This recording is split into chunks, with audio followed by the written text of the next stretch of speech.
Yeah, it does. All right, so level with me here. What's the temperature there? 31. Are you serious? Serious, yeah. It was like Oh, 18 degrees this morning. I thought you were pulling my leg. I'm like, oh, you gotta be kidding me, dude. No, it's really this good. It's really cold here. We had a really cold snap come through. It's only kind of like January, February down Uh-huh. here can be warm, but at the same time, some of the coldest weather of the year will come through this time. Oh, get out of town. Okay. Oh yeah, I yeah, yeah, I had another one scheduled for last week. I had to actually pull the plug on it because it was single digits here, and Columbus is so densely populated now that when it hits single digits, not only do people work from home since the last 4 years, but now it's just infinitely more. And I couldn't open up the Zoom homepage. really. No lie. The broadband was stretched so thin. I did not start getting actual streaming ability until around 7 p.m. at night. Wow, It was wow. crazy. Yeah. So tell me what's been going on with you. So last time we met, first time we met, Norman, Oklahoma. You were the Yeah, chief assistant there. You were taking the triphasic method and condensing it down and still making it work. Love it. And so you go from there to USC, and now you are at North Texas. So yep. give us that timeline of just people who don't know who you are. Coach Kegans, who are you? Yeah, yeah. It's a long journey, man. We've been a lot of high school. So I kind of started from getting a quick overview. Played at Texas Tech, finished at '05, went from there, and I knew I wanted to get into strength and conditioning, but back then it was like it was a job for the meathead, for the muscle guy, and the kinesiology degree was looked at as a PE degree, and Mm-hmm. so I knew I wanted to coach, and everybody told me to stay away from kinesiology, so I did the typical high school coach. I have history major, but actually ended up majoring in Spanish, and I got a minor in history. Okay. And I just knew I wanted to coach, so I needed something to teach. So that's where I went with. And Mm-hmm. so as soon as I got out of that, I was going to be a GA for strength at Tarleton, and got a random call about coming to Denton, Texas. Started working and ended up with a job. So right out of the gate, coaching middle school football, teaching in eighth grade English, basketball, all the stuff, and did not like the middle school age, but it helped me. What it helped me do is teach kids how to, what I thought was going to be teaching them all this stuff that I learned at kind of playing college football. What turned into is me teaching them how to, put knee pads on and tell these youngsters, like, you can't go to school smelling like that. Like, you're going to have to take a shower, like, real life lesson type stuff. Right, right, Uh, right. so then the next year, got asked to come be a varsity line coach at Denton Guyer High School, which is here in town. Mhm. Started there, so I took it immediately, ran with it, and then had an opportunity to be an offensive line GA at Arizona. And at the same time, our DC at the high school left to take another job. So our strength guy at Guyer became the DC, and I saw an opportunity to do strength there. And I knew that's what I really wanted to do. I just didn't know the avenue. Yeah. So the head coach agreed. He just let me run with it. So I got to learn and grow from there. So did a lot. We were really successful, and at the same time keeping up with Benny Wiley and kind of just sending them messages, Yeah. doing everything I could think of under the sun. I knew I needed to get book smart in strength conditioning, so I was just searching and scouring the internet for any kind of degree, playing something I could find. Found AT Still University, which I hadn't heard of at the time, but I think a lot of people end up going that route. And Dr. Matt Ray Okay. was a program director, so that gave me the background, the foundational knowledge needed. We won. I kept bothering Benny. I wrote a training manual and just printed it out and sent it out to as many body that would listen. I'd go on Mhm. vacation anytime we drove through a town with a major university. I would stop and like just walk in the door 100%. Yeah. and just say, "This is what I want to do. Tell me how to do it." So we had to do a lot of stuff, and then finally, 2013, go to Texas. That turns out to be like show up and go home almost immediately because that's the year Mac Brown stepped down. Yeah. Yeah. So I was like, I'm kind of mad at the world. I'm thinking like Yeah. my one shot last 6 months. Yeah. Uh, so go back to Denton, D line coach, doing high school. 4 years goes by, and then finally, Benny Wiley reaches out again. He's like, "I got some stuff moving. Are you in or out?" I said, "I'm in." Turned out to be Oklahoma. And Mm. when he hired me, he said, "So I'm bringing you on. I want you to do of the sports science stuff. I said, I want you to do all the programming, the speed stuff. And in my mind, I'm like, okay, yeah, we'll see. But he meant it. And Yeah. he turned the reins over to me, and he's like, you go get it. Now he had his input, and this is what I want to change. And this is what I want to do that. And what it helped me do was, up until that point, I had just been programming for me to understand, like Mhm. just write it down and I'm good. It forced me to communicate in a way that everybody could read what I was putting on a sheet of paper, Mhm. and go from there. So we had a lot of success at Oklahoma. It was a good time, and then we lose to Oklahoma State one night in November 2021. Woke up the next day, got a phone call from Benny. He's like, "You're going to have to make a decision today." And I was like, "Oh, all right. Well, we're going to LSU. That's not a big deal." That was the Oh, narrative at the that time. was oh, that's right. It was. Excuse me. Yep. Yep. Yep. Yeah, that Yep. was the narrative. So there was like a random team meeting, and so in my mind, I'm like, "It's not a big deal. Like, I would love to go to LSU. Let's go do it." Yeah. And so there's a random team meeting, and on my way to the team meeting, I get a screenshot from somebody, send it to me. It's like Lincoln Riley takes USC job, and I was like, "Oh shit, Mm-hmm. this changes Mm-hmm. everything." A little bit. A little bit. You know, Yeah. and so I guess the weird thing about it is LA is an amazing place. It's beautiful. I mean, that time there, it's loved it. It is expensive. It is everything else. It's just if you don't know that about LA, it seems nobody ever seems to have anything nice to say about Los Angeles, but it's Mm-hmm. a beautiful, amazing place. Yeah. Um, so went out there once we got our head wrapped around it. Went out there and we had an amazing year, getting to be around an amazing group of kids, an amazing group of guys that were hungry to train and to win and do right. And then with Caleb Williams, he came out there with us and winning another Heisman, and just an amazing things took place out there. And then during that season, was able to reconnect with an old teammate, Coach Morris, um, who we played together at Tech, and when we played Washington State, and he was the offensive coordinator, and we kept up with each other. And then when he got the job at UNT, this is the job that I've been, chasing for all these years, and finally got the opportunity to come out here and get it done. And it just so happened to be in Denton, Texas, where I We had this amazing, full yeah, circle. Yeah. full circle Yeah. moment. Exactly. Yeah.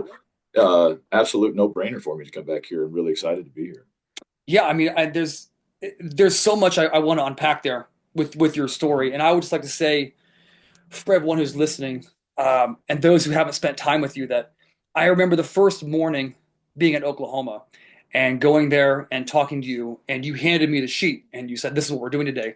And I remember looking at it, and I've been handed a fair number of sheets, as you have in your day. Oh yeah, And a lot of them, when you look at it, you have to sit and digest it because it is written in someone else's language, and there's a flow to it, but there's definitely aspects that the acronyms that you're just not familiar with. And as soon as they say right. it, you know what it is, but they're trying to make it over the top sexy. And when you handed me that, I looked down at it and I was thinking to myself, like, yeah, this makes a lot of sense. So when you made mention earlier where you're writing it down so everyone can understand it, even a simpleton like me coming in, looking at it, saw it, like, yeah, I understand where this is going. And when you got taking it a little bit back, when you got to Norman and you realized, okay, Benny has, he has obviously final say, but you have the reins. Where did your mind immediately go? Like, this is what I want to do with this level of stud.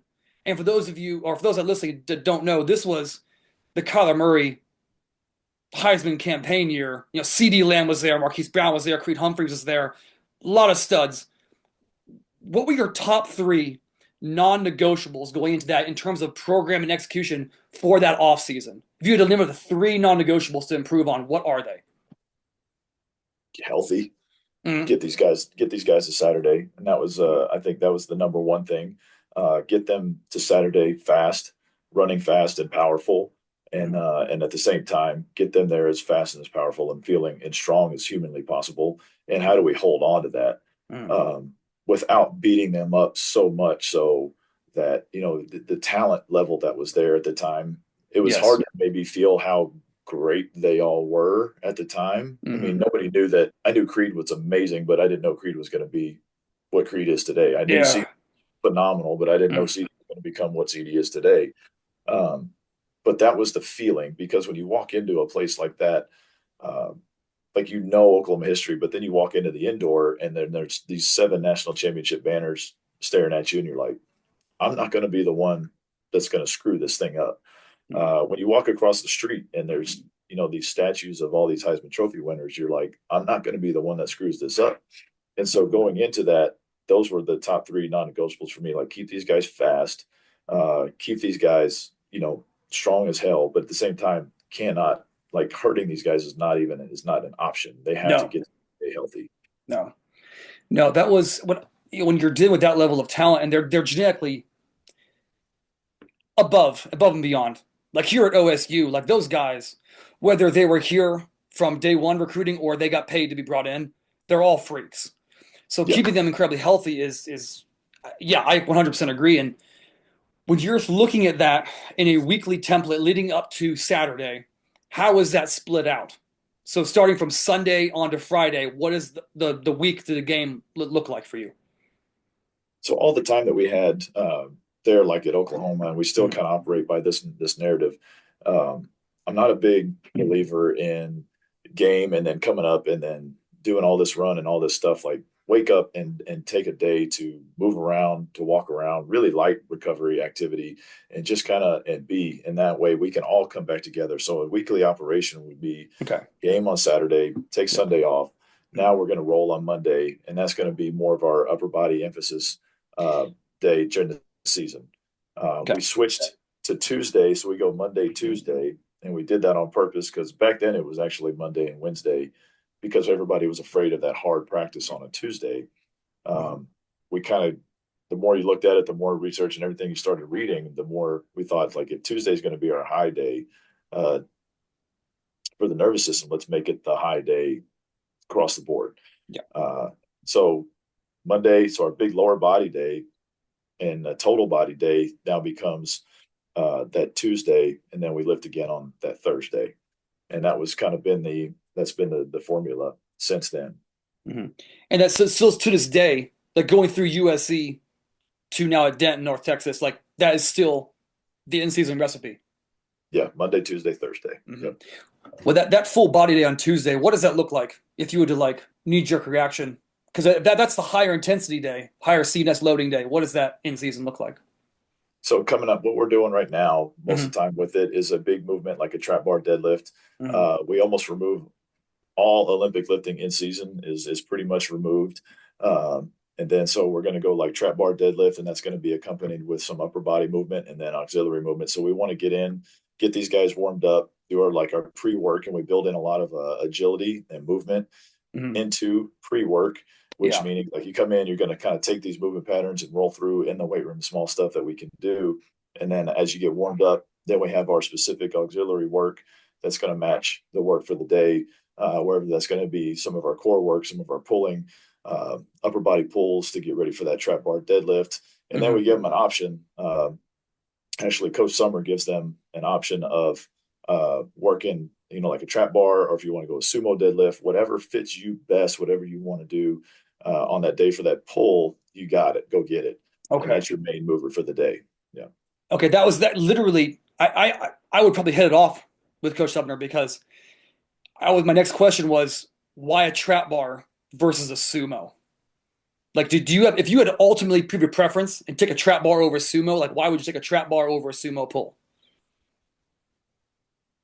Trap bar, if I was trying to get somebody to jump a little bit more, move a little bit more from the stance, prime the system up a little bit more from an explosive standpoint, trap bar makes a little bit more sense to me. If I'm going to go sumo, I'm going to try and get those adductors fired up a little bit more and get that whole total body experience, just a little bit different stimulus than from the front, from the trap bar experience. Okay. Do you let them strap, or do you can't hold it, you can't do it? Can't hold it, can't do it. Can't hold Now it, can't do it. yeah, that changes a little bit, and Okay. we do a fun little block in the off season where Okay. we're done with spring ball. We Yeah. still have 4 weeks left with them, and nobody gives a crap what kind of shape they're in during that point. Yeah. And so Move the weight. yeah, move the weight. Yeah. And so Yeah. what we did, you would love this. We called it like our West Side month last year. Yes. And Yes. it was just we told the Brutal. guys, like, we're going to spend 4 weeks and just get as strong as we can. We're going to sprint a little bit, but we're not going to condition. We're not going to do anything but just get strong. They love it, don't they? No, they love it because Oh, in that's going to stick around a little bit longer than if Mhm. we go condition them and all this stuff, because we're going to send them home for a month anyway in May. So Mhm. let's get them as strong as we can so we can not lose as much going into summer. Yeah, I mean, going off that, not to stick on this too much because I talk about this with other people way too much as it is, and I'm more interested in like different philosophy. But when you do that little West Side block in the off season, what does that look like? Are you completely changing movements every week, or do you stick with one movement and you just kind of vary the loading pattern? How does that look for you in terms of like your max effort, your heavy work?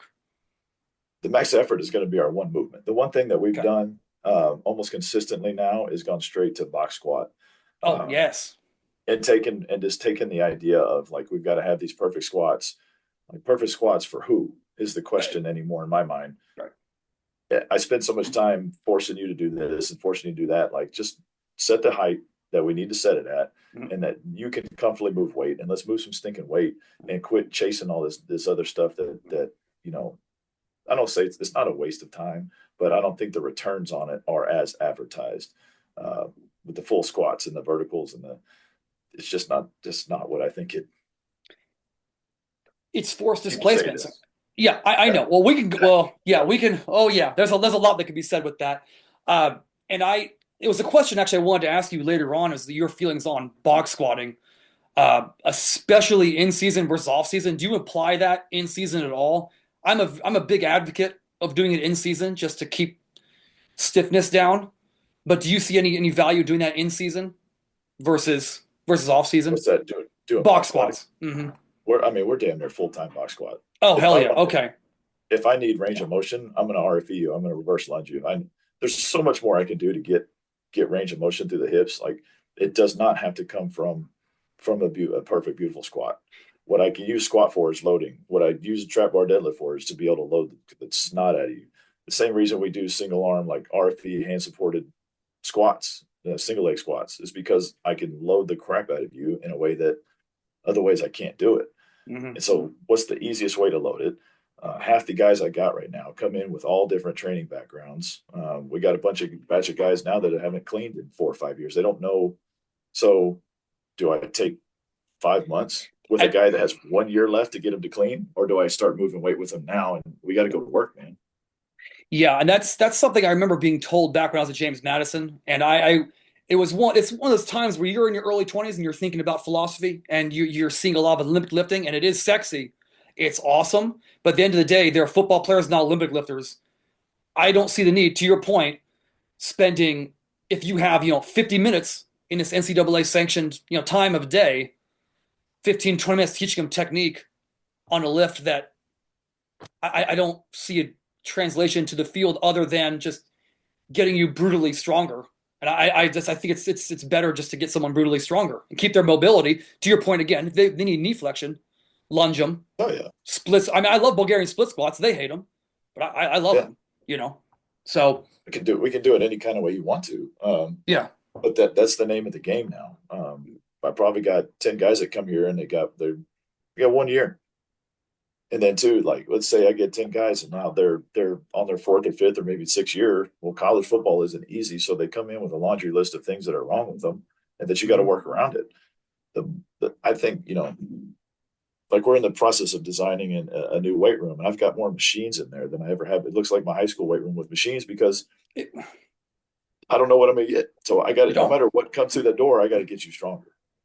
Yeah, and I'll be like, I remember seeing photos of, and to be fair, it could have changed by now, but I'm sure you've seen these photos as well, or perhaps even been there. Have you been to Clemson's weight room? I haven't. I have seen pictures of it, and there are just like a handful of lying hamstring curls, like a handful of rowing machines. Like it's very like actually like loading, not like cardio rowing, but actual row machines. And I think to myself, like, if we know the hamstrings are weak, and we know if we get the hamstrings stronger, they're going to be able to pull the ground better Yep. and execute a triple extension better through a secure knee. I don't see why you wouldn't. Like Yeah. I love that, especially in today's world. And like, how has this been the last 2 years in the NCAA where now with NIL and where it's gone, how does a strength staff, how do you, now being the head of the strength staff, negotiate around this issue of I'm going to have this guy coming in. I probably have 5 months of actual real work with him, 3 to 4 months of off season, and he's probably gone to the draft or to another school? Like, is your job just to do what you can with the time you have, or do you have a different plan for them? How does that fit into your philosophy? Oh, it's like job security for me, Yeah. the way I see it, because now there hardly is any hidden information anymore. Back in the day, it was Mhm. this go to this coach because he knows something, or he got to study somewhere where it's all this secret stuff. There is no more secret stuff. Yeah. And so now this guy comes in, he's coming in here to win. He's coming in here because he knows that he needs it. And whether it's a guy who's getting an opportunity to come up from a smaller place, or it's a guy that is having to come down to prove himself, both these guys know that they need to get developed. And so it's not about, oh, you only got this much time. Well, I do only have that much time, but now that time that I have with them is going to be the most intense, awesome relationship I've ever had, because there's no room for any of the BS anymore. There's Yeah. no room for me just like, you come in, you do what I tell you to do, and this, that, and the other. So when they come in, I make it known like, yeah, this is business, straight up. Yeah. Yeah. It is business. You're chasing money. And if I wasn't chasing money and everything else, I'd still be doing this at high school. Hmm. I'm absolutely chasing a dream and absolutely chasing money. I want the college head of strength and conditioning Hmm. title, and I do want the paycheck that comes with it, or I wouldn't be put up with all this. And Hmm. so so I tell them that on the front end, and behind that goes, right, for them to be successful, they need an elite coach. For me to get the goals and things that I'm talking about, I need elite players. Yeah. And so if we just start there and tell each other the truth, it becomes something different than what it is perceived at on the outside. It becomes a pretty special relationship. Even in elite business, we're talking Google, Apple, whatever else in between. Hmm. What it is absolutely all about the money. It's still about, any book you read is going to tell you it's about relationships. I mean, it's that simple. It always Yeah. starts there. And so Hmm. whether it is business, or whether it is about money, whatever it is, the relationship is still real. And it's still pretty special when these kids come through here. And so what if they leave for a year? And it may not Yeah. be a good recruiting line, but I tell all of them, like, you come in, you get developed, you want to leave, and you make money, like, good for you. I said the trick here is, the difference is that I believe in myself more as a coach than I believe in you as a player. So what I'm saying is You like, tell them that? oh yeah, Oh, good heck for yeah. you. Oh, yeah. That's nice. Good. Yeah. Well, here's the thing: like, Yeah. if that offends some player that's coming in, he doesn't need to be here, because Probably not good. his mentality needs to be the exact same. I believe in Right. myself more as a player than I do as you as a coach. Like, I don't need you, right? If you're good, I'm going to use you for the time being. Like an elite dude thinks like that.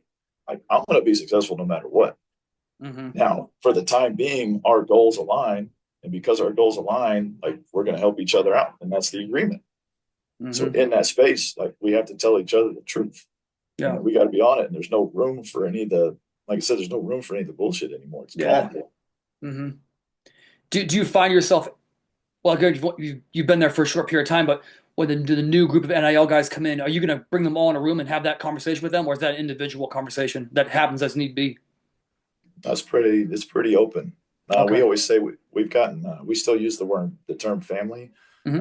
I've gotten totally away from the term family, because It's not.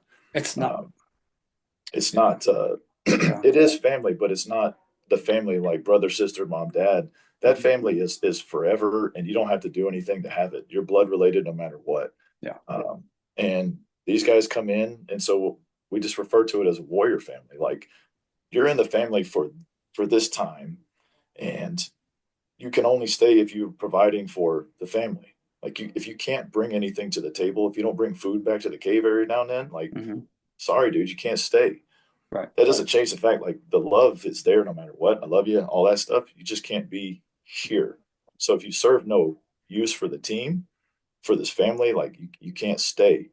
And the realness of it is, it's like, it's not just the players, it's me too. Yeah. You lose enough. The leash on college coaching is very short. So if we don't win, like, we're out too. So we're all on the same playing field. You're right. So let's not like act like, I love the fact that there's money involved in it, because now you Hmm. can't say, well, coach is making all this and I'm not making this. Well, Right. let's pay him as much as you can pay him, and then we'll do that. And now it's business, and it Hmm. makes it a lot easier. I can't wait for the day that I don't have to hand out up downs anymore, and I can start handing out fines. Yeah. That way we can all just be real with each other, call it what it is. No, and that's a very good point. That's a very good point. And the conversation here in Columbus has, since as of last night, their national champions, like, has now shifted to where do we get more money to keep and recruit more to make this keep happening. Uh, and do you find yourself in the last couple of years, the same stream of consciousness we were just talking about, bumping up any level of intensity at all, even subconsciously, like, wow, I went harder today than I planned on going. They were fine. We're going to modulate it on the back end. It's not a problem. But do you find like this sense of urgency is a little higher? Sense of urgency is higher. The sense of needing to know, really know what the hell I'm doing. Okay. And not just from my standpoint, but putting people around me that question things all the time. Mm-hmm. Between Dane Summer and Ryan Ojeda, my two main assistants, like the stuff that they do for me in the strength and the weight room, the stuff that Coach Ojeda does with the movement stuff and the development that's going to take place. Because as the stakes go up, it's not a matter of ramping up and trying harder. It's a matter of knowing you got to know what you're doing. Yeah. There's a great book called Where Others Won't. Mm. You know what I'm talking about? I have it. I have not read it yet. It's on my bookshelf. Yeah. It's great. The first Okay. analogy, and I use this every time. The first analogy he talks about is really a mental model analogy. But what he talks about is if you don't play darts and I hand you a dart and I ask you to throw a dart on the dartboard to get the most points, the normal accepted mental model of knowledge for darts is I got to hit that bullseye. Mm. And so if I go in with that understanding, that's a pretty widely accepted idea. So as a strength coach, I go in and we're working a bullseye. This is the bullseye of training. It's kind of like speed's the bullseye of training right now in everybody's mind. It's the bullseye of training. So I'm going to go and go and go. And then somebody who understands or is delved into darts just a little bit more walks in and throws a triple 20. And all that work is for nothing. Yeah. Is all for nothing because I refuse to like keep my eye. So if I just bury my head and I work and I don't look outside, I'm not saying you got to go outside the box.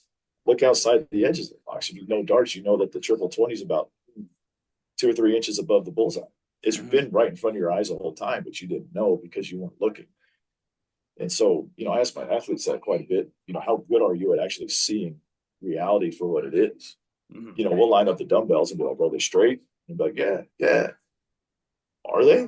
Do you see what you think you're actually seeing? And so the challenge for me is to become better and better and better because as the game changes, the only thing that's going to keep you there is like coach knows his stuff. Coach knows his shit. Like I want to be right here because I feel like I have to be here. I feel like I have to be developed. Yeah.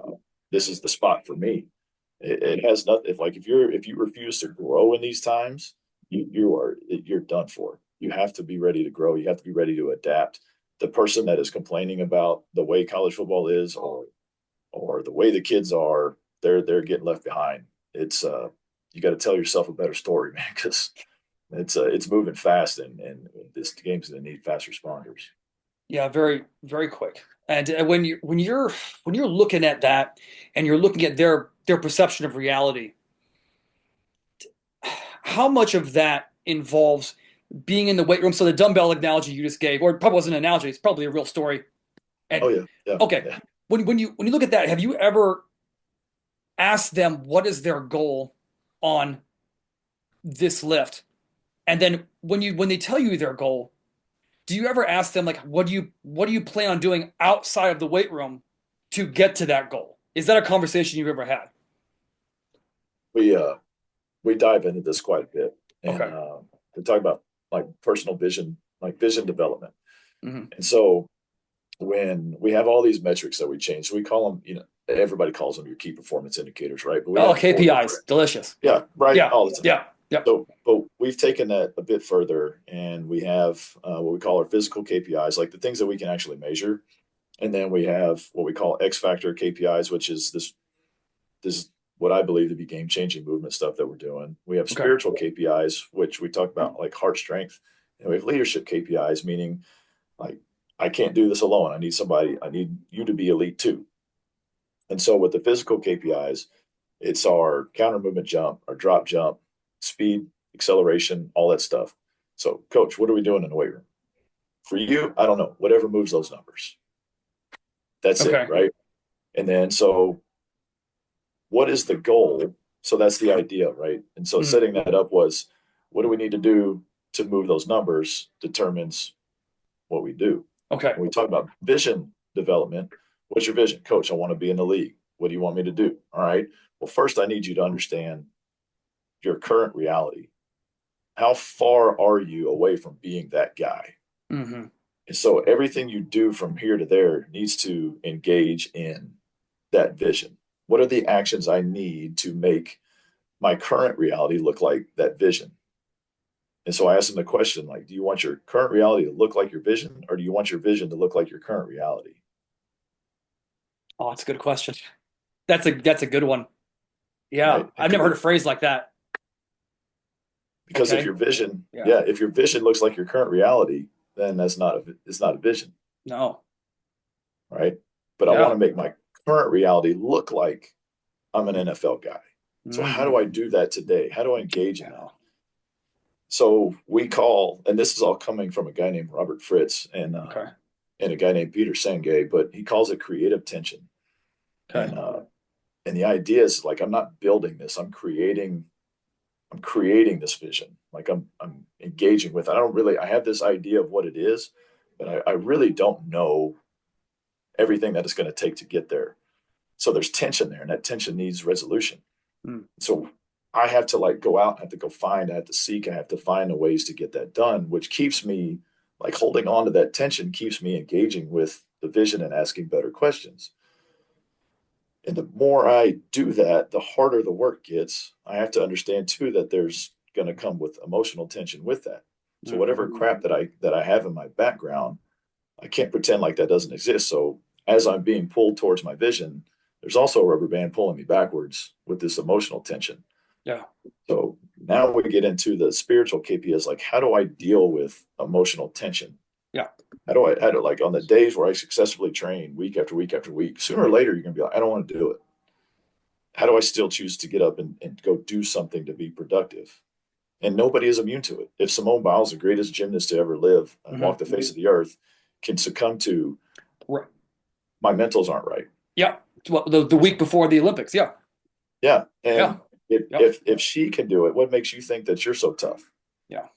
And so we have to acknowledge it. And the quote we use all the time is like the most important part of winning a battle is realizing that when the enemy has arrived. It seems so trivial, Hmm. but that's the insidious thing about the emotional tension is sometimes like we'll trade off an entire training day and in the moment it feels perfectly normal. It feels like the right thing to do. But in the moment we also just like traded away a little piece of that vision to offload some emotional tension. Hmm. So we got to be able to like it's learning on like yeah you're gonna it's accepting it's having the real conversation that you are gonna feel awful, you are gonna feel this, you're gonna feel that, you're not gonna want to do it. And so how do I hold on to that? How do I deal with that? How do I engage with the team to hold on to that? How do I give myself a little bit of forgiveness? And so now we start building a team around that type of conversation in that nobody can be perfect. And it's a little bit biblical, and I don't remember where it comes from, but it's like, what does it say? Don't judge another man by the stick in his eye until you get the log out of yours. Mm. The trouble is I can't see the stick in my own eye, but I can see it in yours. Yeah. So now when I'm in that space and you can clearly see me giving into emotional tension and you can see me trading away my vision, that's when I need you, like in a like you say, a ruthlessly compassionate, teammate, friend, whatever it is, to tell me, hey man, you got a stick in your eye, bro. Like you need to get it out. Hmm. And if I built that up and I know what that is, I'd be like, you know what? I can feel it. I can sense it. Like appreciate that. Yeah. It puts a whole different spin on somebody calling me out for my crap. It removes the defensiveness. Hmm. Um, and so, yeah, we call it like if you make a mistake, we call it shaming you. Like we'll shame you, and that was a Game of Thrones thing, Yeah. obviously. And I was gonna say yeah, it, but I thank you. Yes. Yeah. Do you have a bell? but yeah, it's we don't necessarily We do don't the do the bell. bell. No. Okay. All Yeah, right. but we'll shame you, but immediately it's about, you know what? I did mess up. Now Hmm. redeem yourself, Yeah. whatever that is. and now it's done. It's over with. So it's the constant messing up. Like nobody is perfect. Nobody can be perfect. Oh. Who's the greatest quarterback of all, like to ever do it? Probably like Tom Brady's up there. Mm-hmm. So even in that, and I'm not judging the man, but like for all the great things he did, he went through all the family stuff. Mm-hmm. Like if you're chasing greatness, if you're chasing being in the league, if you're chasing something special that you think is great, your gut something's going to get you.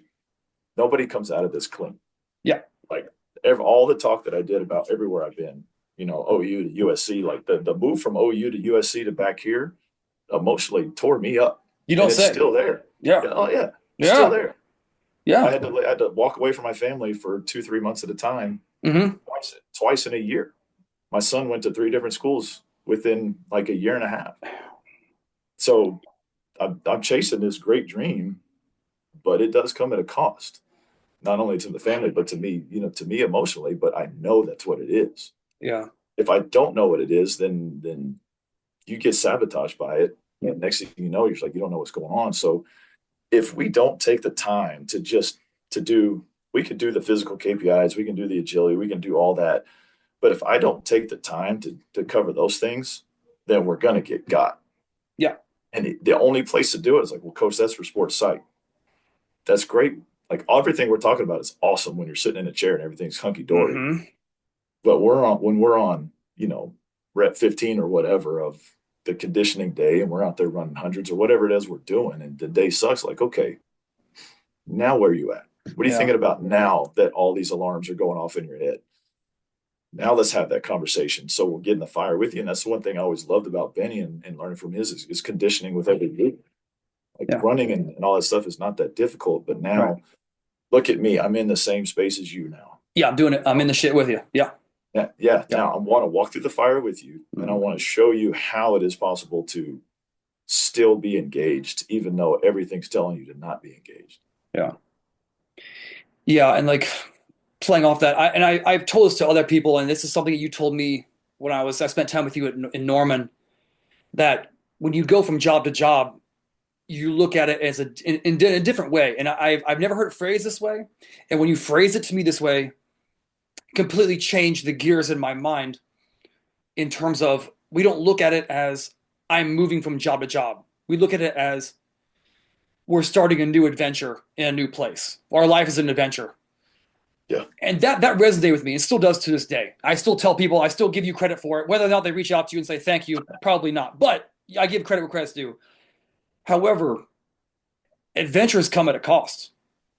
Like Yes, they they do. 100% do. From our profession to Indiana Jones, everything has a cost.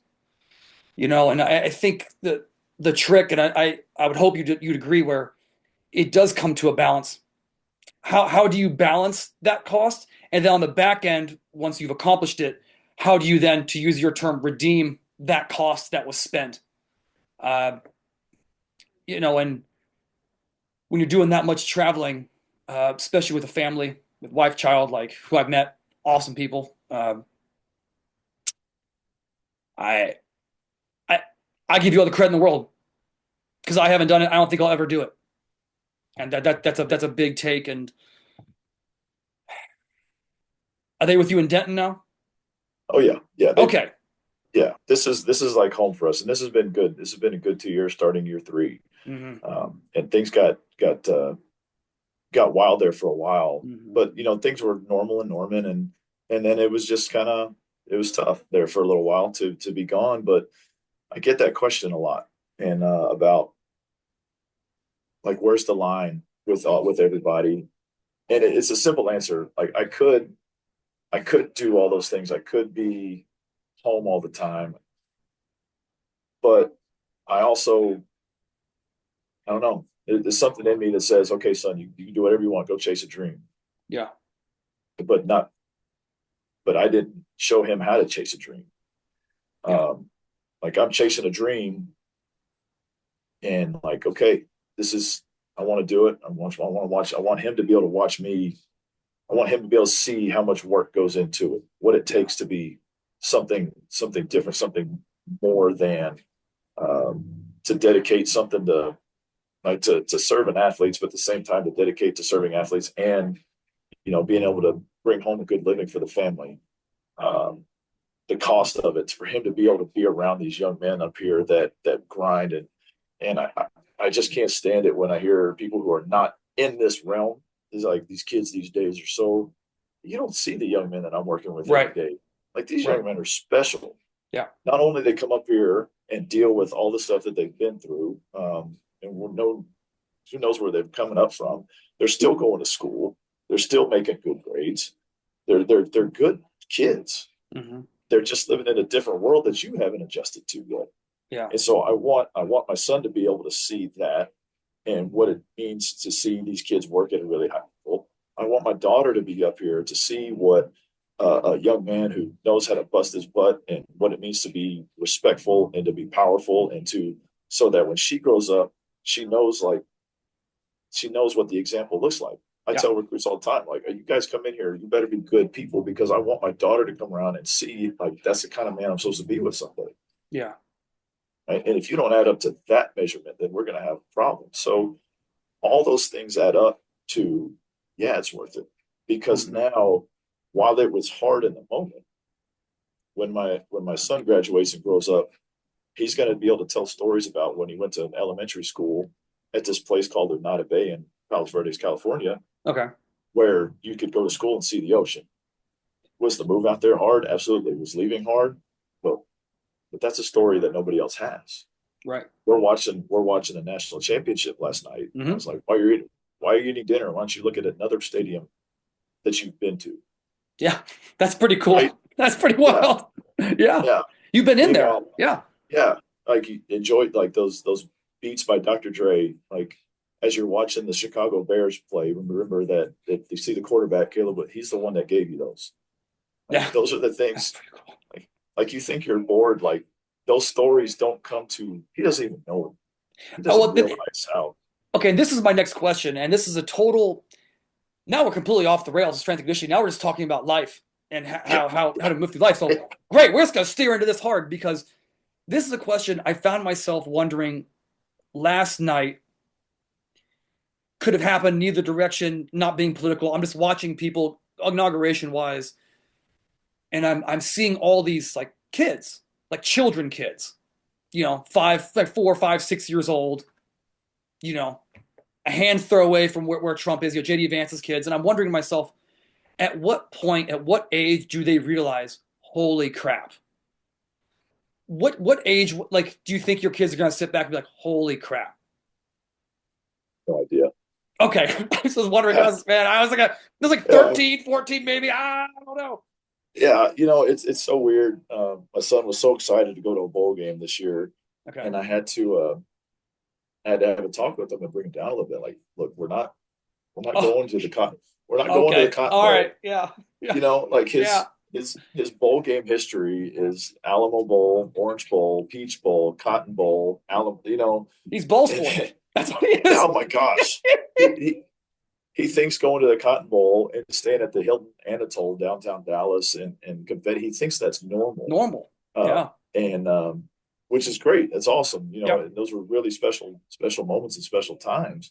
But I tell him like it's not always like that. And now, but for me, it creates that like I want you to see now how special that was Yeah. and how much the insane amount of work it takes to get just a chance just a chance at that. Yeah, that was my next point. I think that's probably what, and this is in my opinion, totally wild, but would be what's going to click where it's like, wow. So that what I remember as a child seeing the Cotton Bowl, that's what hard work. That's the end goal of actual hard work and success. Years of just driving myself to get to that level. I wonder if that's going to be it. Total random thought there, but that's Yeah, yeah, I could see yeah, that. and not Yeah, even that. It comes with the understanding too that like there, none of this comes with any guarantees. correct. You could do all the Yes. hard work in the world, but everything has to line up too. So it's like, are you TK Tim Kite used to say this all the time, but like, are you willing to risk everything, put it all on the table, and have no guarantees? Hmm. Not only do you have to work like that hard to keep up with everybody, you may do all that work and nothing happened. It may never work out.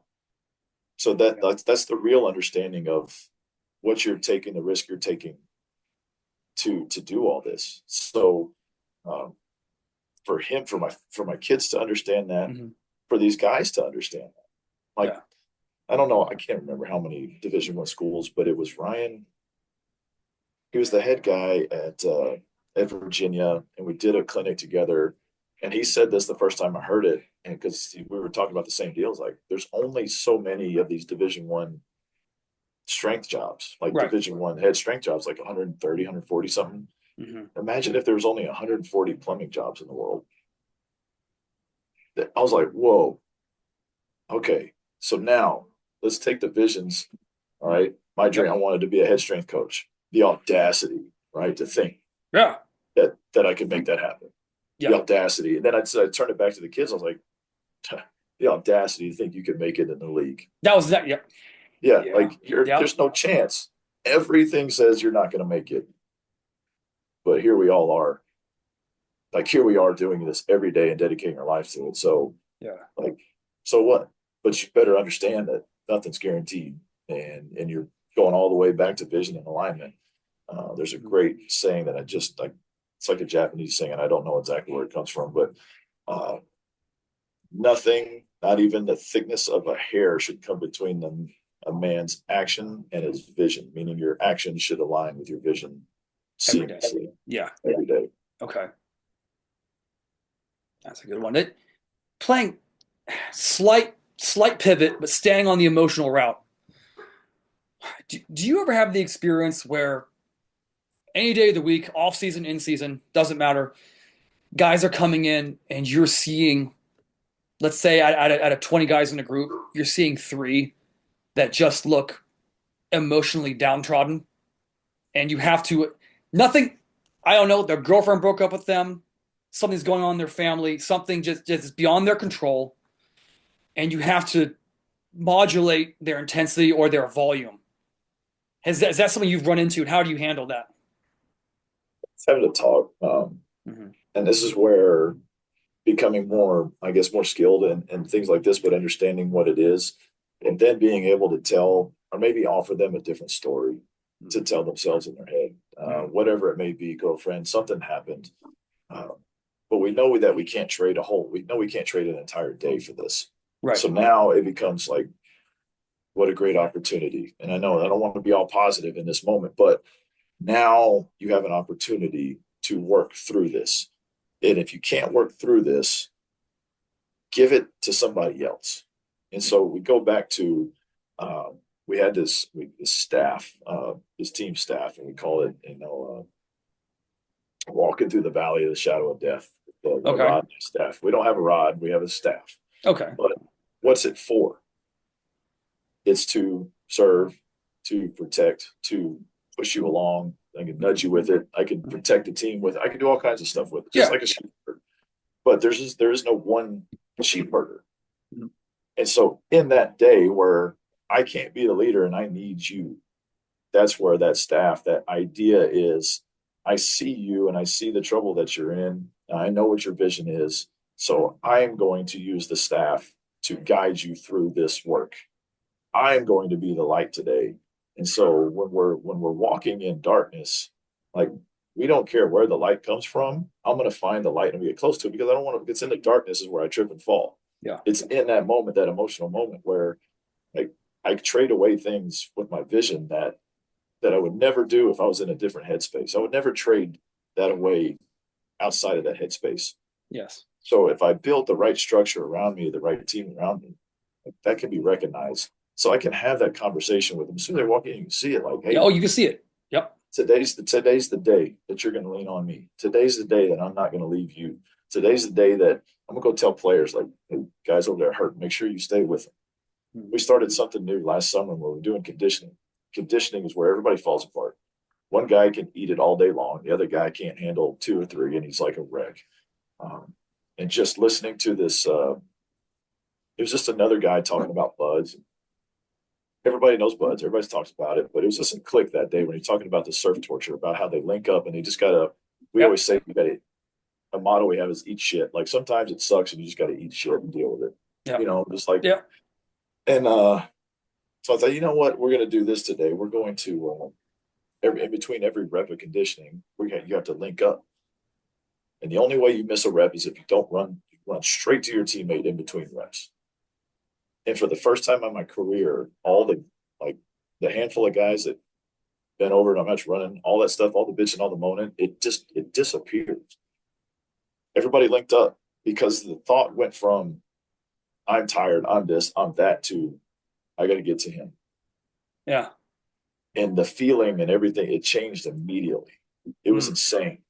You still had some guys that were like struggling a little bit, Yeah. but they were struggling. They were struggling where? They were struggling in between two guys right there holding on like I got you. And so in that, it became something a little bit, became way different. And the emotional support of that, uh, all to say that like sometimes like you're gonna come in like, hey man, like you got to slay some demons today. And so let's call it what it is. Yeah. Today is not it's not gonna be fun for you, but this Yeah. still has to be done. Let's call it what it is and let's go to work. Let's not be fake at the shit like, hey, bro, step your game up. No, say that it is what it is. Now let's go. Yeah. Yeah. That's interesting. And I'd like for you to go into that a little bit deeper after I agree with you more and brown nose you a little bit and just say like that is something when I work with athletes when they have traditionally bad days, like we do a lot of sled pulling, a lot of prowler pushing for our conditioning. I will blatantly tell them at the beginning of the day, today's gonna suck. Know it, accept it, and just do it. Yeah. Now, can you go into that a little bit deeper? How did you do that? So they would run one by themselves, and then they all link up and run another one all together, and then by themselves. Yeah, I think the traditional model was we'd run whatever it is, the 50s, 80s, 100s, we'd run it as a group, and then you kind of stand around and everybody's like, you got to slap hands, you got to say good job, you got to do this, you got to do that. And I was getting really tired of, Cheerleading. yeah, talk to Yep. each other, let's go. I'm so over, Yep. I'm over it because it's not real. And it doesn't last. And it was just, it was actually, that's the name is Dr. or not Dr., but General Stanley McChrystal, Team of Teams. He Okay. was describing like, how do teams come together? How do you get to that point where I just know, like, I got your back. I can feel your energy. And that was a major thought in my head. Like, how do we, we got a whole group, we had 70 something new guys last year. All right. How do you Yeah. bring in 70 new guys and make a team? Like, and now that's the name of the game, team now. And so when that snapped in, and so now it went from, I don't need you to say, let's go anymore. I don't need you to high five, slap somebody ass on that. I just need you to link up and calm yourself down. And when you calm down and stop breathing like that, you're passing that calm energy right on down the train. So now we're passing energy back and forth between each other of like, if I'm the guy in between two and you can feel that, Mm-hmm. right? It's like standing in a football huddle next to the guy, like the fat kid that can't stop breathing. And he's bumping into you and you're like, oh, get away from me. Uh-huh. I need calm next to me. And then when you link up, there's no way around it. The group energy says, be calm, be easy, and it's hard to get away from. Yeah. And so now the connection becomes, I think, stronger. I think the connection becomes a hell of a lot more real. Yes. And then the fake ass, let's go and high five. And because what does it turn? It turns into the same five people saying, let's go Right. and high five. And the same five people suck at conditioning every day Yeah. that you have to do it. And then at the end of the day, what did we really get at it? Yeah. Or we could come to a higher plane of, I don't know, connection. Well, that was my next question, and it sounds to me in this scenario, and I can envision it playing out, and knowing the special forces guys I've talked to and I've worked with who've done much of the same, including buds and all that jazz. Do you feel halfway through that conditioning session there's more of a spiritual connection between the players? Without a doubt. Okay. Without a doubt. Yeah. Okay.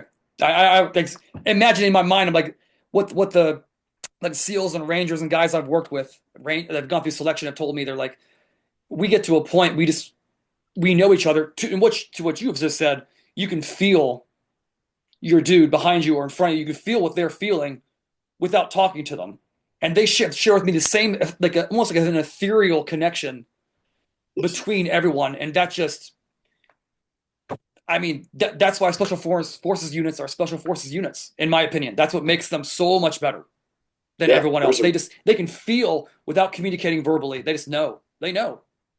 yeah, there's a really cool clip of the metrodomes that sync up Okay. where if I first you have to have on a platform Okay. that'll like adjust like this. And then you get five, six, seven, whatever metrodomes, and you can click them off on all different tempos. But what happens is over time they will sync up. They will all sync up to the energy. And I This is didn't a put a lot YouTube of clip? oh yeah, this is yeah. Oh, I'm gonna I find keep up that. the yeah, it's Oh, synchronization through movement, but it took me a long time to realize the importance of the foundation that can adjust and it kind of moves and oscillates back and forth. And that allows through movement that movement makes everything else sync up. So if I'm Mr. Rigid Badass and everything has to be dot, dot, dot, dot, dot, mhm. and I don't allow for some adjustment, some space, then the synchronization is never going to take place amongst the team. So now your foundation and your culture and everything you're trying to build has to be able to evolve and adjust and create as this team comes together. There is no there is no team vision. There's no leader from on high who puts a vision out there. And now all of us now I believe in it wholeheartedly. The only vision that I truly believe in that causes me to get up and go to work every day is my own personal vision. That's the one that really gets me up and going. That's the one that drives me. Even in if I go, I'm not saying that it drives you, but if you go serve homeless, like feed the homeless, you're doing community service. Why would you do community service? To serve the community. But it also makes you feel good. But you would never ever say that, right? Like, but it does, Oh, it does. right? Oh yeah, helping Yeah. people, it makes you feel better. Absolutely, yeah. So there's absolutely a selfish side. So we tap into like what is your personal vision? And now how does that align with that? And now how do we collectively create this vision that is made up of everybody's vision? So now I truly feel driven to come out here and do that. And now we adjust and now everybody starts to align. Everybody starts to like tap into this different level of energy. Um, we're going to talk about this later in a few weeks in this leadership course that I'm doing, um, where like in a team's vision, I've got to be able to see my own vision. And so if I take a picture of this vision we have as a team and it's just a 2D like typical picture, I cut it in half and I give you half. That's all you see. It's your piece. Yeah. Um, but if I take it like more like a hologram, this like three-dimensional vision, like no matter how many times I cut that hologram up, I'm still going to be able to see my vision, team's vision, your vision. Like I'm going to be able to see mine within the whole always. So I guess ultimately that's like to be able to connect and get these guys to come together. We got to do a little bit of searching of like, what is it that you, all the way back to where we started this thing, is like, what is it that you really want? Hmm. Tell me the truth. Yeah. If you're chasing money and all that, cool, that's good. It's fine. Now Yeah. realize what it takes to get there. Now realize who you need to come with you to do that. What is it that you want? I want this, this, and this. All right. Well, then you said you need that. Then I need you to do this, and you need me to do that. And so now, what do you see? What's going on? Now everybody's like, man, like he wants what I want. Our visions align. I need him to be elite. He needs me to be elite. And so we start syncing up. Yeah. And that was and not to hijack your point, but when you were saying like, well, this guy wants money, that's great. This guy you want a national championship, that's great. This guy you want to play in the league, that's great. In my opinion, when my knee-jerk reaction goes, all three of those individuals all need that team to perform better and perform as a team to get more booster money, get more contracts, to then make it higher in the league because you've gone deeper into the playoffs, you've gotten better to get to a natty. Like it all goes back to the aspect of everyone working together in simpatico. Point blank, that's the only way to. That's it. Yeah, I sh- that's and that's we beautiful. said it today. Let's go back to I say this all the time. The Jungle Book, right? For the strength of the wolf is the pack, and the strength of the pack is the wolf. Like, Yeah, period. Like, you want to be strong, then you need us. If we want to be strong, then I need you. yeah. It's that simple. Totally off topic, on topic. How long have you been a man of mighty analogies? Because you're just spitting them left and right, and I'm feeling. I thought I was good at them. I feel like a little crone now. um, I think it came down to the realization that you have to. And I haven't been this good at painting the picture, Okay. but I can't get you to see something until like you see it. And so, how good are you really at teaching something? Like, how good are you really at painting a picture so clear that, oh, okay, I get it now, I see it. So I think a lot of it came from maybe recruiting and having to give the same presentation over and over and over again. It's like, how do I sell what we do here to get you to come here? Yeah. How do I make it different than everybody else? Um, and then just the more reading you get, I'm like, I got to hold on to that. I got to, or the further you go down the rabbit hole, you realize that like all this stuff lines up perfectly. Everything is the same thing. Every leadership book is like this, talking about the same thing. It goes back to the same philosophies. And so I'd start to hold on to that information and it stays in there. And Yeah. then through coaching, you get to use it a lot, Yeah. Yeah. and so it doesn't just go away. I think there's practice that you get. Okay. One of the big offensive line we had at USC named Andrew Voorhees, he's still playing. He's a guy that hit the bench with the ACL at the Oh yeah. combine. You're Yeah. Yeah. like, Yeah. Yeah. yeah. I was like, you break it out. And then he's like, and this statement to me struck a chord with me. It's like, coach, you can break it out because you've got like you at a moment's notice, you can break it out or throw a story out there because you've got all these years of Right. like stories and knowledge in this situation and that situation. He goes, I don't really. And I was like, man, there it is. Like, if we're gonna ask you to lead, then we've got to give you. I have to teach you. I have to give you tools on the tool belt to do that. Mm-hmm. So I guess all these analogies have come from this quest to like put tools on the tool belt to help young guys be better.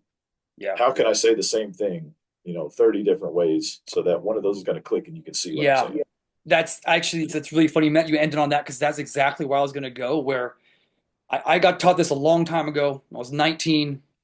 I was at James Madison. I remember the head strength coach there, Jim Durning, telling me, Coach Lasco, if you can't communicate from the football team to the ladies lacrosse to men's golf to ladies golf, then back to the football team and then to the swim team, if you can't communicate across that in a day, you're almost useless to me.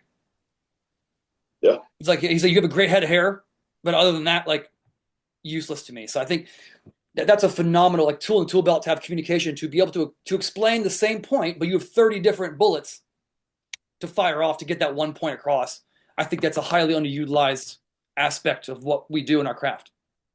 absolutely.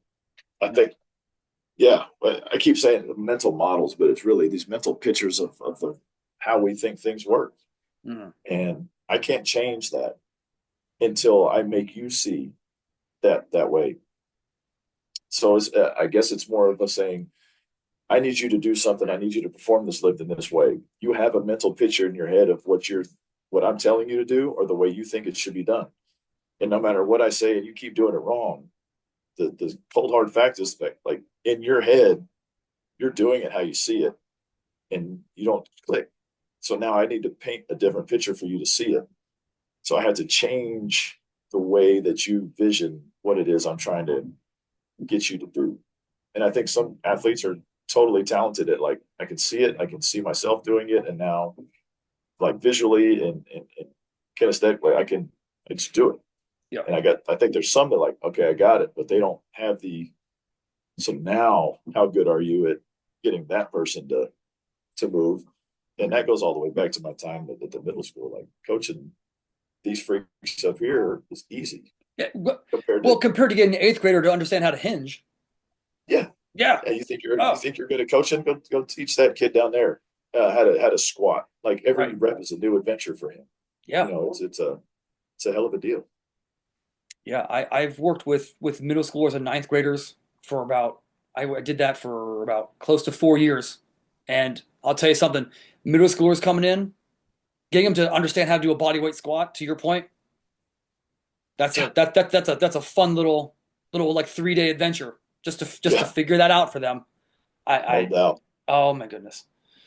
Well, so based off something you just previously said when you're going and you're, for lack of a better term, but it's where we are today, you're selling yourself, you're selling your university, your team, like you should come here. When you're giving that presentation as a strength and conditioning coach, as a head strength and conditioning coach, someone they're going to be with for theoretically at least a year, how does, if you were to elevator pitch that, what does that elevator pitch? And we can dive into specifics. It's um, I'm going to prove it to you. Okay. Okay, so here's the physical KPIs. Here's the proof. It's not me. We're going to do this. We're going to do that. No, here's the proof of what we've done for the guys. No, here's. I don't have 3 slides. I've got like 20 screenshots of the data collected. Yes. So we I have a sports scientist, but he's turned himself into a sports scientist because he was hired more as a data analytical guy, like a data analyst, find the Yeah. signal and the noise, Mm-hmm. create the sheets that tell the story. Yeah. Here's the physical proof. The X factor thing I talked about with movement. Here's the proof. And here's the proof in like, we're going to show you something that you have not been coached on. And I don't say that lightly. We're going to coach you on some change of direction things that you have never been told or made aware of in your entire life. And I know, even right now, I sound crazy saying that, but here it is. Like, there's an understanding that when I snap down, I'm supposed to snap down toe first, keep your feet like under your hips. And now I'm going to show you the film of how that makes no sense whatsoever, and how what it like watch and let's see what's really happening here. What is actually occurring? So now we're going to do that. Now let's dive into all the spiritual KPIs, stuff that we've been talking about. Like, now let's address the realness of it all. Let's talk about how we're going to get there. Now let's talk about the leadership side of it, and how, like, if a Marine has to go through years and all these courses of leadership before the Marine Corps put any Marines under their charge, Mm-hmm. what makes you think you're qualified as a leader because you read 2 or 3 books? Mm-hmm. So now, like, I'm going to teach you a course because I said I want to be good at teaching leadership. So now I'm diving into, I'm going to teach the course. I don't want outside sources coming in and talking to us about leadership because he's not in it. He's not on the team. Right. I want to be, if anybody's going to, I'll be the one to do it because I'm with you every day. So I'm going to pour into that. So we take all those, and it's like, this is about as well-rounded as you get, because this is North Texas. We're not limitlessly funded. We don't have any of this. So what's the one thing left that I can offer that seems to get lost in the shuffle? And that's some truth, that's some authenticity, that's some love. And no, I'm not talking about the fun love. I'm talking about the type of love that, the hard stuff that nobody wants to talk about. The How do truth. you Yeah. deal? Yeah, how do you Yeah. deal with the shitty stuff? Yeah. And there's this, like, when you leave the presentation, it's more of a, I'm hoping to give the feeling of this more of like, I have to be here. I know it may not make a whole lot of sense, but there's something I feel here that's different than everywhere else. I don't want to be, there's no part of me that I want to be the traditional strength coach guy. Like, Yeah. I look the part, I can sound the part, I can do all the strength coach stuff, but I want your experience with me to be something completely different than what you felt anywhere else. Yeah. No, and you made mention earlier where in this presentation, we're going to show you things that you've never seen and you don't understand, and perhaps you've been told incorrectly or through the philosophy that doesn't quite translate over optimally to the field of play. I remember sitting with you in your office and you asking me my opinion on ladder drills. And I remember not being very savvy on it. And I remember you showing me a slideshow of ladder drills. Can you go into your position on ladder drills? Yeah, I like that smile. That's good because I completely agree. Oh, There's two things here. okay. The one is really simple. If you're doing for speed work and you want to fire that shit up, let's go get it. Hell Mhm. yeah. Two, the second one is not so easy because there is a ladder drill because every change the direction and movement, lowering the hips involves rhythm. It involves placing feet outside of, you know, the center of gravity, like outside of that center of mass, so Mhm. that if only one foot is there, I create fall. We keep saying drop. Okay. And so what I can do with that ladder is I can work it for probably what it was originally intended for. I can work these rhythms and these drops rhythmically over and over and over again. And so if I work rhythm small, I can work rhythm small, I can work rhythm fast. But if I know the rhythm, then I can increase my ability to perform it at any speed. Okay. So I have to learn these rhythms first. The problem with the ladder, and in 2018 when we were hanging out talking, this was like, I'm Hot. not. Yeah. Yeah, no, I don't know anything like this. This is, through I once like through Ryan Ojeda and, Uh-huh. and a lot of conversations and a lot of talks, and then finally just, you know what, you're coming here with me so that we can talk every day. It's like, holy crap, there's so much more you can do in a ladder that actually makes sense. Mhm. And I don't know how to paint the picture, through words alone. We'd have to really, like, it's almost an in-person thing that you have to see, and then go through yourself to experience. But like the Icky Shuffle done done the way that we have guys do it here Mhm. is a completely different understanding, because now it's like, oh, I get it. Now expand that out to what happens on the field. It's like, damn, Okay. this is what is actually occurring on the field. Okay. But in the ladder, that ladder gives me the space to do it in a really tight, confined space. But I'm still learning the exact same thing that happens out on the field. Okay. So you use a ladder now. Absolutely, yeah. Okay. I Would think you back then I was a little bit probably more short sighted on the fair? ladder stuff. Well, I Yeah, mean, to also be fair, my next point, I think, and I'm just tossing this percentage out there out of nowhere. 75% to 90% of coaches who use a ladder, it's always the same thing every single time. And there's no refinement of that same thing every single time. They're using it just as some like throwaway warm up, and they're not actually coaching through it. Which I think, in 2018, looking at that, I wouldn't say you were short sighted. I would say that was just the thought process for like a vast majority of people. Like, oh yeah, this is just what it's for. You just use it to warm up with these handful of things. How does that translate over? I have no idea. And then again, to your point, you start talking to people who actually progress things on that ladder and actually are very, very savvy on footwork and foot placement and understanding center of mass and change of direction. And it can translate over. Uh, when I was there, you presented me with a conditioning test that forgive me if this is incorrect. Was it called the T-bone? yeah, that's a Benny Wiley thing. That's a Benny Absolutely. Wiley thing. Okay, Oh yeah, yeah, that was savage. I did that in the yeah, indoor. And I loved it. I loved every moment of it. yeah, It was so yeah. horrible, but I loved it I so kept much. that was definitely one of those things that I always kept, that it maybe it's probably a bit too much. Yes, Um, a it's a lot, but lot. those were, like, for me, those were special things that meant a lot to me as a player. Like how we Mhm. debones. That means that we're there. And then so to get to go to work for the guy and work with the guy that essentially inspired me to be like the strength coach, like Mhm. showed me what this job is. I didn't know what the job was. And so there were certain things that I always wanted to keep in, and T-bone was one of them, without a doubt, because it was something like, this is it. This It is was the savage. this is the drill. This is the conditioning drill. Yeah. Yeah. Was that something he had you do when you were at Texas Tech? Yeah. Oh yeah. Yeah. Okay. How many repeats of that would you do?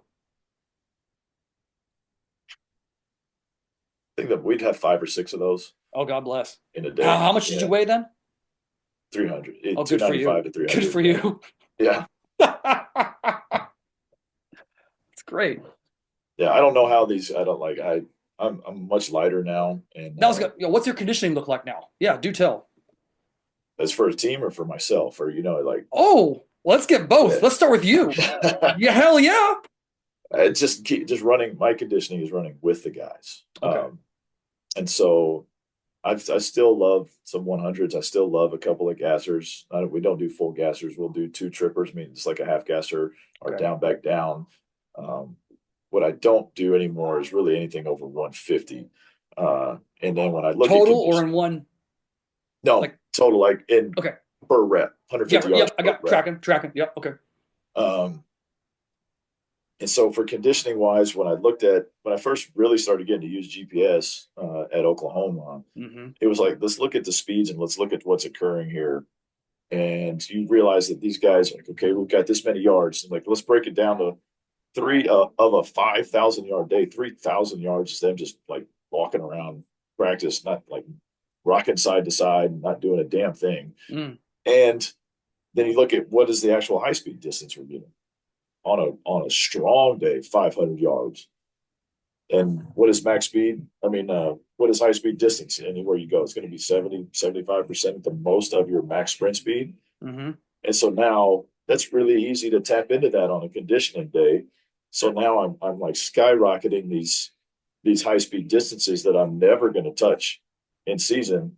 And so when we started looking at conditioning, like I still absolutely have to develop this aerobic system because again, we all went down this giant rabbit hole of like you don't need aerobic, you need you know anaerobic this and everything's got to match the game. Yeah. It needs to match the game, but without that doesn't come the recovery I need to be able to do the aerobic. Correct. And Correct. so then we come out with this 1-to-4 work to rest ratio of it has to be this for high intensity running. And I was like, well, what qualifies as high intensity running? Uh, I don't know. So then you go and look at track stuff, and I'm starting to look at like what is and this is all from Altus, and what is the speeds for what they're working, and they're talking about working aerobically, and talking about less than 60% of their max sprint speed, and we're talking 1-to-1, 1-to-2 work to rest ratios. I'm like, Mm-hmm. damn, it's like quick turnover, Yeah, that was what I was saying. That's a real quick turnover, especially for some big boys. Yeah, Yeah. but let's look at the speed they're running it in. Mm-hmm. So a normal time for a big fella to run 100 yards in a typical conditioning session is going to be anywhere from 17 to 19 seconds, given day. But what Mm-hmm. if I give you 22 seconds to make it? Should be easy. Maybe fine. Much, Maybe yeah, fine. much slower. Yeah.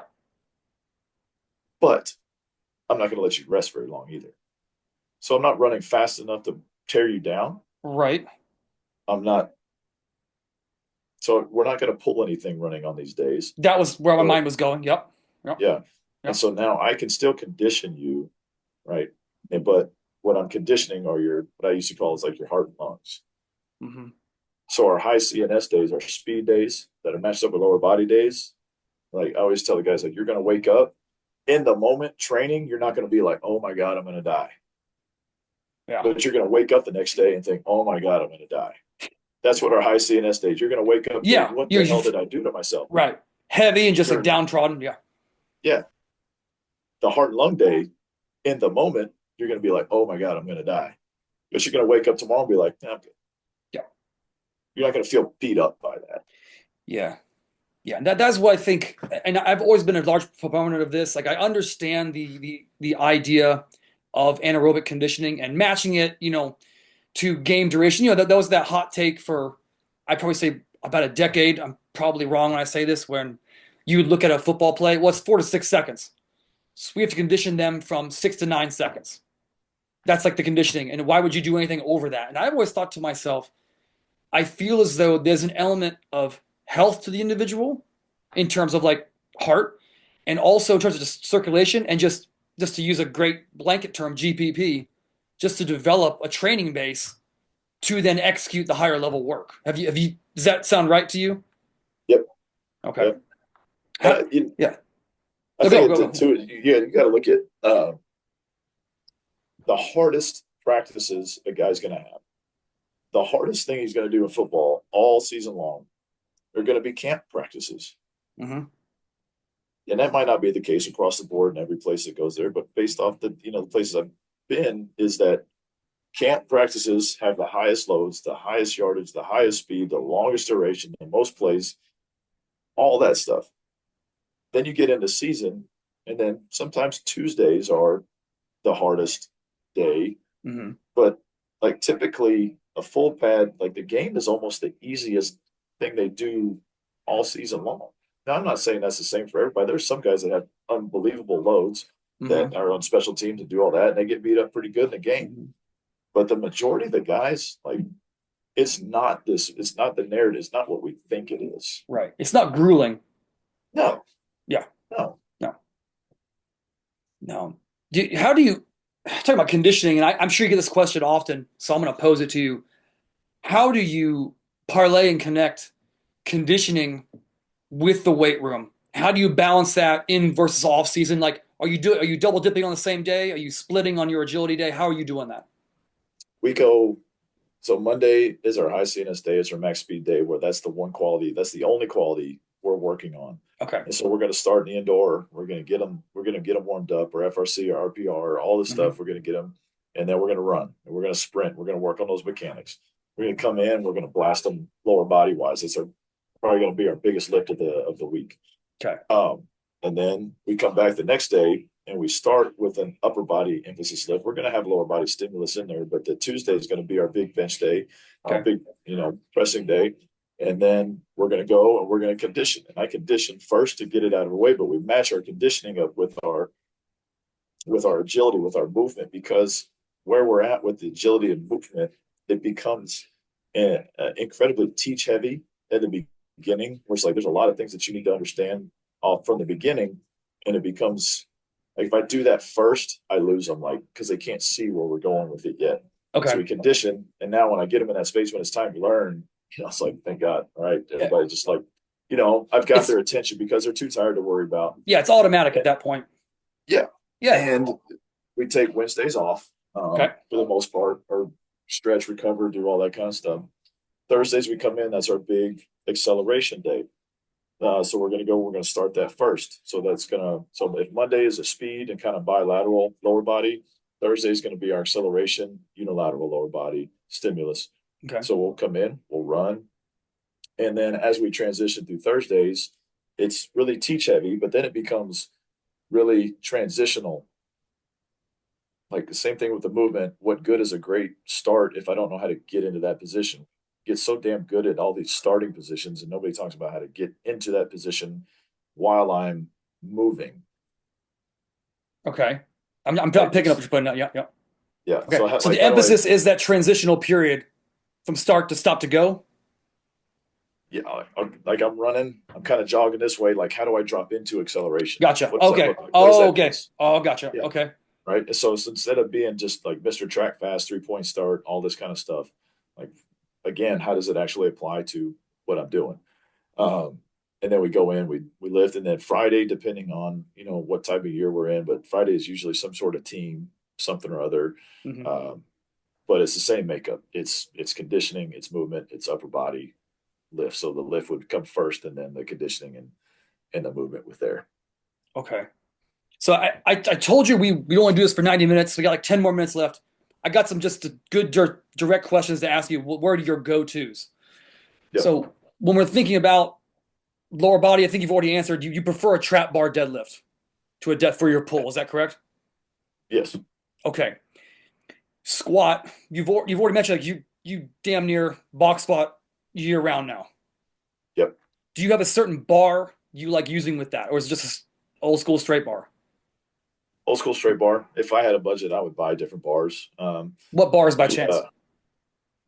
Like we would have Texas Power Bar. I would have and forgive me for not knowing, just because I just don't think about it. But what's the bent one? Bow bar. It makes it easy. Yeah, absolutely. Yep. We would go with that. Okay. But that's just not in the budget here, so it's just not on my mind ever at all. No, fair. No, fair. Pressing. What is like? Do you like horizontal press, an incline bench, overhead? What's the go-to here? Bench press.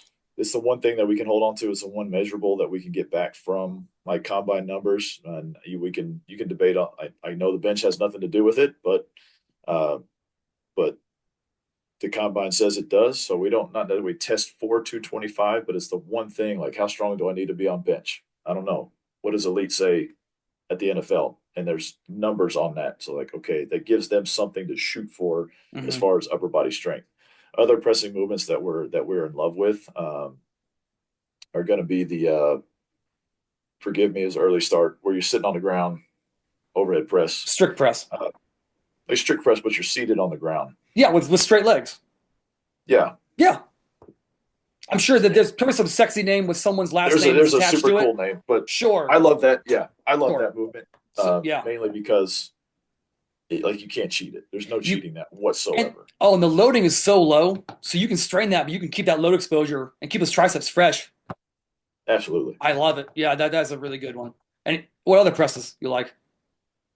We still get after like push press, normal Okay. strict overhead press with the lower body because I still like doing a good amount of jerk and split jerk and the split jerk. And when we mentioned like drops, the ability, like going up on the toes and then being able to drop hips and come down, Yeah. that's a really direct correlation to the way we teach deceleration Okay. and change of direction. So the movement of going up and then being able to leave feet and readjust underneath, Yeah. uh, it really helps for other things other than just like a traditional understanding of ripping a few split jerks up in the air. Yeah, that the off like split jerk off blocks. That is the one Olympic lift variation, if you will. I can 110% get behind every day of the week for everything you just mentioned. Yeah. I really do like that. I can justify that really easy. All those lifts, are you fan of doing testing them on a 1 rep max basis, or do you do like a heavy triple and work off that? How do you base percentages off those, or how do you retest them? So we haven't had a test. I don't think we've tested, and since I've been here, we haven't tested. Okay, Um, so we build in money sets, okay, and then we make adjustments off of the money sets, and everything we have on their card is a predicted max.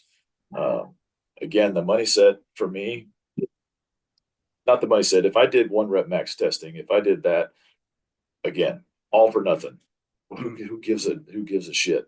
Like it makes me look good. Cool, right, bench 500 pounds, but it yeah, doesn't prove a damn thing about right, whether or not we're going to be successful or not. Did right. he get strong? Is he what? Well, what's his squat? I don't know. He just did 510 times. Like, is that good enough? It, Like, who gives? probably pretty good. It's probably great, Probably right? I great. mean, we're good. I remember I'm fixing to go work with this kid in a little bit with speed stuff, but 2 years ago, he's like, Coach, I gotta get my squat up. I gotta. I was like, why do you gotta get your squat up? He's like, I get my vertical up. I was like, Rod, you already squat like 800 pounds. Like, what's the number here? Do we got to go to 1,000 and now Not you're a gonna have it? grand? Yeah, Right? yeah, Yeah. yeah. Like, it's like, can you see now how not everything is as black and white as everybody makes it out to be? Like squat heavy and jump high, maybe. That's the whole podcast in and of itself. Yeah. That's the whole I mean, book. maybe. Yeah, But for every guy that squats heavy and jumps high, I'm going to show you, 15 other skinny, weak bastards that jump through the roof. right, right. How many times have you been asked the question, how much should you have to squat to like play in the NFL? Because I get that question at least once a month. That's why it's a terrible metric. It's a terrible metric because like I think Nick Chubb is an uber stud. Nick Chubb's had knee injuries, massive Yeah. season, but he still squats 6 plates. Like Yeah. it's great, but at the end of the day, it's not going to save you from a helmet coming laterally and taking you out. It's Yeah. not, It none of that, you know. none of that. It, so that's why we switched to, can you do these metrics? Mhm. Can you jump really high? Can you run really fast? Can you Mhm. run really far? You're still going to strength train, Right.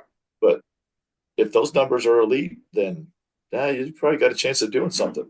You Yeah. take Nick Benito, who's in the league right now, and he's a Pro Bowler. I don't know, he's still number 2, but he's way up there on that sack leader list. He's pretty good. And Pretty he good. he hated the weight room. Just hated it. Really? Oh my god! Like, and he'll tell you. I don't know. I mean, I haven't got to talk to Nick in a really long time, Okay. but everybody knows Nick was not a fan of the weight room. Okay. But matter of fact, when Nick first got there, I was like, there's no way this guy's going to make it. There's no way. And he just flourished because no matter what he did not do in the weight room, he still went on the field and did elite shit. Yeah. And so there's your answer to all of it. It's the Benito answer. If you do elite shit, you're going to be all right. So are there like, what gives you the best chance to be elite? Well, right now, being strong, jumping high, running fast, like those are things that we know are going to give you the best chance at it. Yeah. Are there exceptions to that rule? Yeah. Are you really wanting to count, like, are you really want to risk your career on you being the exception? The exception. Yeah. I don't think so. Yeah. When you're So looking at, I'm sorry, what? yeah. So I was just saying, like, so okay, well, how strong do I need to get? I don't know. What is elite at your position? What does elite at the NFL say you need to get strong wise? How fast do I need to be? What is elite at your position in the NFL? How fast is that? That's how fast you need to get. How high should I jump? What is that? What does it say? That's how high you should jump. How do you get there? Let's find out what works for you, man. Yeah. Yeah. What kind of jump do you like? We do everything. I know it's not normal, but we do hands on hips. That's a Okay. little bit more controlled vertical. We Okay. only do hands vertical a couple times a year to see the difference. Most of them Okay. come from hands on hips counter movement jump. We Okay. do it on a just jump mat because we do it every single week. I need guys on and off. Yeah. I actually teach them how to. I don't say it spend a lot of time doing it, but I tell them like this is how you cheat the test. Hmm. Like this is how you cheat the mat. You delay your landing, this, that, and the other. So if you're going to do it, at least cheat it the same way every single time. Right. I don't even really interested in having like the most accurate number. I just need you to test the same way every single Have time a so I can standardization see where across the there's a board. change. Yes. That's it. That's 100%. it. 100%. Are you a big box jump guy or broad jump guy? Love the broad jump. We worked Okay. that on our big broad jump on our acceleration day.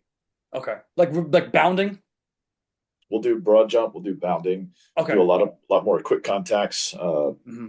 with that. But what I love about the bounding and the broad jump and seeing it from a different standpoint is like, how are you dropping in, changing angles, applying it, and then how are you landing? Because this is one of those mental models. Like when you think of landing in the broad jump, Hmm. you ask any guy, like, what are you supposed to land on? It's got to land on your toes. Well, what if I told you you hit your heels first every single time you did the broad jump? Yeah. Because that's exactly what happens. Yeah. Now it's like, okay, go watch a triple jumper. They actually like cycle through heel first. And you're like, hmm, there's just so much to it. There's a And lot. Yeah. there's a It's a lot lot. more that we can go on and on about. But Yeah. um, so we use it to teach those things, and then the deceleration aspect of heel, like compressing down over the top, that can be taught within working on the broad jump, working on that movement to get guys to understand what it is that are doing through movement. Yeah. Okay. Well, one more question, and we'll get some information from you and let you get back to crushing it.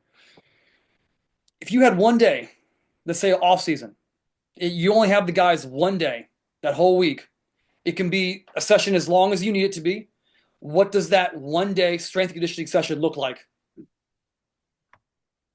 We're going to come in to the weight room. We're going to get after it. We're going to squat. We're going to squat fast. We're going to get our gym wares out. We're going to measure it. And we're going to do the same thing for bench. We're going to go heavy and then we're going to move to light and we're going to start ripping the shit out of the bars and moving weight fast. We're going to get a little snack. We're going to eat. We're going to warm up. And because the rules have changed and now anybody on football staff can coach football, we're going to go out and we're going to warm up. And then every single thing we do is going to be a drill that is almost like a position drill for that position. We're going to split it up. We're going to split it up offense and defense. We got 5 people on the staff. Like I'm going to run some O-line stuff. And everything that we've been working on is going to lead right into what they actually do. So our conditioning day now is going to be running the shit out of position drills.